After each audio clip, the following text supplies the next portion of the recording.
दोस्तों, आप सभी का मेरे चैनल स्टोरी क्राइम की में स्वागत है। उम्मीद है आप सब ठीक होंगे। जहाँ भी रहें खुश रहें, अपना और अपनों को ख्याल रखें। आज की कहानी मध्य प्रदेश रतलाम की है। 25 नवंबर 2020 को देव दिवाली का त्यौहार होने के कारण एक और जहां रतलाम के लोग अपने आंगन में गन्ने से बने मंडप तले शालिग्राम और तुलसी का विवाह उत्सव मना रहे थे, वहीं दूसरी ओर शहर भर के बच्चे दिवाली की बची आतिशबाजी खत्म करने में लगे हुए थे। चारों तरफ धूम धड़ाके का माहौल था, लेकिन इससे अलग औद्योगिक थाना इलाके में कब्रिस्तान के पास बसे राजीव नगर में 4 युवक बेवजह ही सड़क पर यहाँ से वहाँ चक्कर लगाते हुए कॉलोनी के एक 3 मंजिला मकान पर नजर लगाए हुए थे। ये मकान गोविंद का था। लगभग 50 वर्षीय गोविंद का स्टेशन रोड पर अपना सैलून चला रहा था। गोविंद का रिश्ता एक ऐसे परिवार से रहा जिसके पास काफी पुश्तैनी संपत्ति थी। पारिवारिक बंटवारे से मिली बड़ी संपत्ति के कारण उन्होंने राजीव नगर में यहाँ आलीशान मकान बनवा लिया था। इसकी पहली मंजिल पर वो खुद 25 वर्षीय पत्नी शारदा और 21 वर्षीय की बेटी दिव्या के साथ रहते थे, जबकि बाकी मंजिलों पर किराएदार रहते थे। उनकी एक बड़ी बेटी थी जिसकी शादी हो चुकी थी। परिवार के बारे में आसपास के लोग जितना जानते थे उसके हिसाब से गोविंद की पत्नी घर पर अवैध शराब बेचने का काम करती थी, जबकि उनकी बेटी को खुले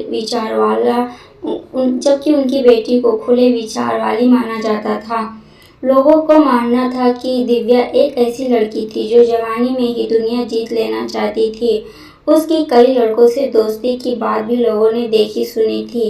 पिता के सैलून चले जाने के बाद वो दिन भर घर में अकेली रहती थी। माँ शारदा और बेटी दिव्या से मिलने आने वालों की कतार लगी रहती थी। मोहल्ले वाले ये सब देखकर कानाफूसी करने के बाद हमें क्या करना है कहकर अनदेखी कर देते थे। 25 नवंबर की रात जब चारों ओर देव दिवाली की धूम मची हुई थी, राजीव नगर की इस गली में घूम रहे युवक कोई 7:30 बजे के आसपास गोविंद के घर के सामने से गुजरे और सीढ़ी चढ़कर ऊपर चले गए। सामने के मकान से देख रहे एक लड़के ने जानबूझकर इस बात पर खास ध्यान नहीं दिया, जबकि उनका चौथा साथी गोविंद के घर जाने के बजाय कुछ दूरी पर जाकर खड़ा हो गया। रात को कोई 9:15 बजे थक हार कर गोविंद दूध की थैली लिए घर लौटा। गोविंद सीढ़ियां चढ़कर ऊपर पहुंच गया। इसके कुछ देर बाद वे 3 लड़के गोविंद के घर से निकलकर नीचे आ गए। जिस पड़ोसी ने उन्हें ऊपर जाते देखा था, संयोग से उसने तीनों को वापस उतरते भी देखा, तो ये सोचकर उसके चेहरे पर मुस्कुराहट तैर गई कि घर लौटने पर उन लड़कों को अपने घर में मौजूद देखकर गोविंद की मनोस्थिति क्या रही होगी। तीनों लड़के ने नीचे खड़ी दिव्या की एक्टिवा स्कूटी में चाबी लगाने की कोशिश की, लेकिन गलती से चाबी गलत ले आए थे, इसलिए उनमें से एक वापस ऊपर जाकर दूसरी चाबी ले आया, जिसके बाद वे दिव्या की एक्टिवा पर बैठकर चले गए। 26 नवंबर की सुबह के 8 बजे रतलाम में रोज की तरह सड़कों पर आवाजाही शुरू हो गई थी, लेकिन गोविंद के घर में अभी भी सन्नाटा पसरा हुआ था। कुछ देर में उनके मकान में किराएदार पर रहने वाली युवती ज्वालिका अपने कमरे से बाहर निकलकर दिव्या के घर की तरफ गई। दिव्या की हमउम्र ज्वालिका एक प्राइवेट अस्पताल में नौकरी करती थी। गोविंद की बेटी भी एक निजी कॉलेज से बीएससी की पढ़ाई के साथ नर्सिंग का कोर्स कर रही थी। कोरोना के लॉकडाउन के कारण क्लासेस बंद थी, इसलिए वो अपनी बड़ी बहन की कंपनी में नौकरी करने लगी थी। ज्वालिका और दिव्या एक ही एक्टिवा इस्तेमाल करती थी। जब जिसको जरूरत होती थी वो एक्टिवा ले जाती थी, लेकिन इसकी चाबी हमेशा गोविंद के घर पे ही रहती थी। सो काम पर जाने के लिए एक्टिवा की चाबी लेने के लिए ज्वालिका जैसे ही गोविंद के घर में दाखिल हुई, चीखते हुए वापस बाहर आ गई। उसकी चीख सुनकर दूसरे किराएदार भी बाहर आ गए। उन्हें पता चला कि गोविंद के घर के अंदर गोविंद, उसकी पत्नी और बेटी की लाशें पड़ी है।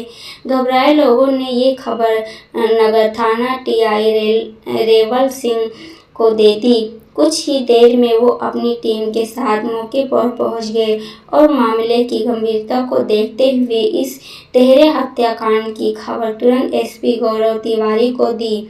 कुछ ही देर में एसपी गौरव तिवारी, एसएसपी सुनील पाटीदार, एफएसएल अधिकारी अतुल मित्तल एवं एसपी के निर्देश पर मानक चौक के थाना प्रभारी अयूब खान भी मौके पर पहुंच गए। हत्याकांड की खबर पूरे रतलाम में फैल गई, जिससे मौके पर भारी भीड़ जमा हो गई।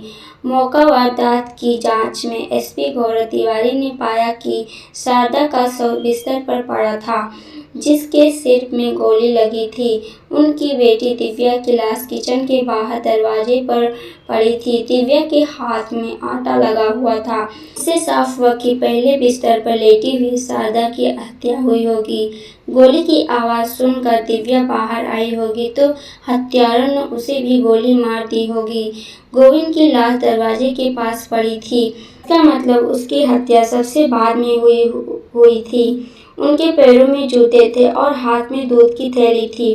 पुलिस ने अनुमान लगाया कि हत्यारे तो हत्या करने के बाद भागना चाहते होंगे, लेकिन भागते समय ही गोविंद घर लौट आए, जिससे उनकी भी हत्या कर दी गई होगी। पड़ोसियों ने गोविंद को 9 बजे घर आते देखा था। उसके बाद 3 लोग को घर से बाहर जाते देखा। इससे ये साफ हो गया कि शारदा और दिव्या की हत्या 9 बजे से पहले की गई होगी, जबकि गोविंद की हत्या 9 बजे हुई होगी। पुलिस ने जांच शुरू की तो गोविंद के परिवार के बारे में जो जानकारी निकलकर सामने आई, उससे पुलिस को शक हुआ कि हत्या प्रेम प्रसंग या अवैध संबंध को लेकर की गई होगी। लेकिन गोविंद के एक रिश्तेदार ने इस बात को पूरी तरह गलत करार देते हुए बताया कि गोविंद ने कुछ समय पहले ही 30 लाख रुपए में गांव की अपनी जमीन बेच दी थी। घटना के एक दिन पहले ही शारदा और दिव्या ने 1.5 लाख रुपए की ज्वेलरी की खरीदारी की थी, जो घर में नहीं मिली। इस कारण पुलिस लूट के एंगल से भी जांच करने में जुट गई। चूंकि मौके पर संघर्ष के निशान नहीं थे और हत्यारे गोविंद की बेटी की एक्टिवा भी साथ ले गए थे, इससे ये साफ हो गया कि जो भी रहे होंगे परिवार के परिचित रहे होंगे और उन्हें गाड़ी की चाबी रखने की जगह भी मालूम थी। हत्यारों ने वारदात का दिन देव दिवाली का सोच समझ कर चुना, इसलिए आतिशबाजी के शोर में किसी ने भी पड़ोस में चलने वाली गोलियों की आवाज़ पर ध्यान नहीं दिया था। मामला गंभीर था, इसलिए आईजी राकेश गुप्ता ने मौके का निरीक्षण करने के बाद हत्यारों की गिरफ्तारी पर 30,000 रुपये के इनाम की घोषणा कर दी। वहीं एसपी गौरव तिवारी ने 10 थाने में टीआई और लगभग 7 पुलिसकर्मियों की एक टीम गठित कर दी, जिसकी कमान थाना प्रभारी अयूब खान को सौंप दी गई। इस टीम में इलाके के पूरे सीसीटीवी कैमरे खंगाले। इसके अलावा घटना के समय राजीव नगर में स्थित मोबाइल टावर के क्षेत्र में सक्रिय 70,000 से अधिक फोन नंबरों की जांच शुरू की गई। दिव्या को एक बोल्ड लड़की के रूप में जाना जाता था। उसकी कई लड़कों से दोस्ती थी। कुछ दिन पहले उसने एक एल्बम मेनू छोड़ के में काम किया था। इस एल्बम में भी उसकी एक दुर्घटना से मौत हो जाती है।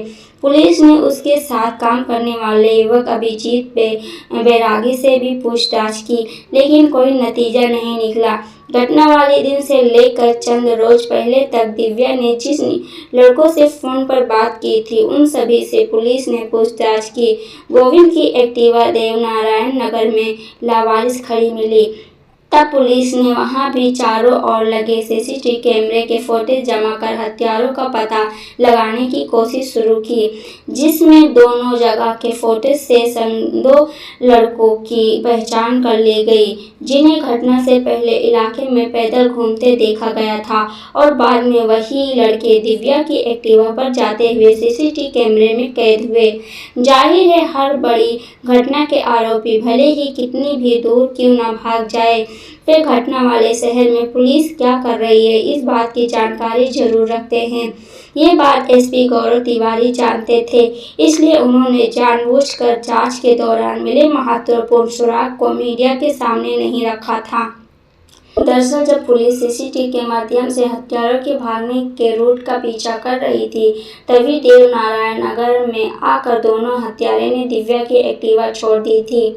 वहां पहले से एक युवक स्कूटर लेकर खड़ा था, जिसे लेकर वे वहां से चले गए, जबकि स्कूटर वाला युवक पैदल ही वहां से गया था। इससे एसपी को शक था कि तीसरा युवक स्थानीय हो सकता है, जो आसपास ही रहता होगा। बात सही थी, वो अनुराग परमार उर्फ बॉबी था, जो विनोद नगर में रहता था। इंदौर से बीटेक करने के बाद भी उसके पास कोई काम नहीं था। वो इस घटना में शामिल था और पुलिस की गतिविधियों पर नजर रखे हुए था। इसलिए जब उसे पता चला कि पुलिस को उसका कोई फुटेज नहीं मिला, तो वो लापरवाही से घर से बाहर घूमने लगा, जिसके चलते नजर गड़ाकर बैठी पुलिस ने उसे गिरफ्तार कर पूछताछ की। उससे मिली जानकारी से 4 दिन के बाद पुलिस ने गोलू उर्फ गौरव को गिरफ्तार कर लिया। उससे पता चला कि पूरे घटना का मास्टरमाइंड दिलीप देवल है, जो खरेड़ी गोहद का रहने वाला है।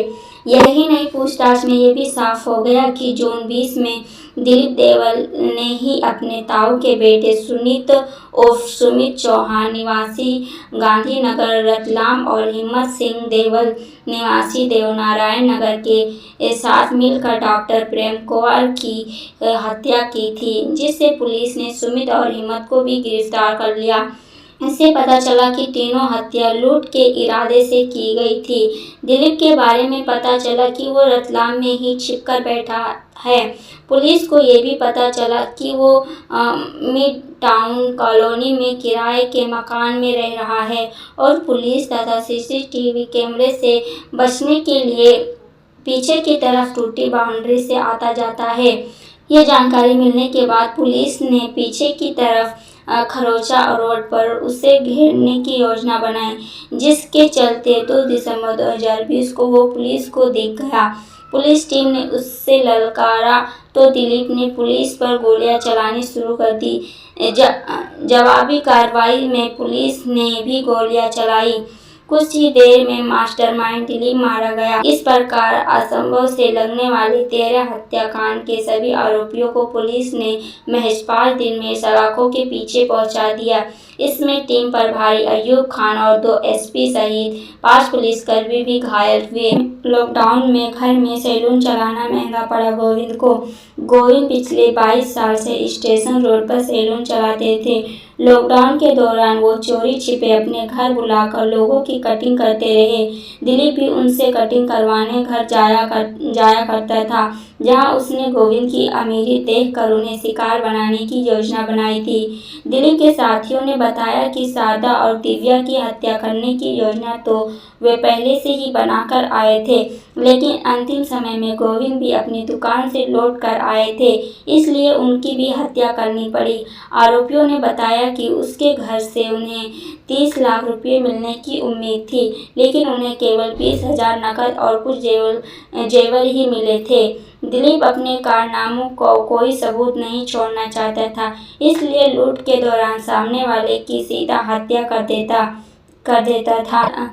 दिलीप अब तक एक ही तरीके से 6 हत्या कर चुका था, इसलिए पुलिस उसे साइको किलर मानती थी। दिलीप के साथियों का कहना था कि पुलिस से बचने के लिए हत्या तो करनी ही पड़ेगी। आपको ये सच्ची क्राइम स्टोरी सुनाने का मतलब न तो किसी को परेशान करना है और न ही किसी का दिल दुखाने का है। बस आपको सतर्क करना है। जहाँ भी रहें खुश रहें और आप अपना और अपने परिवार का ख्याल रखें।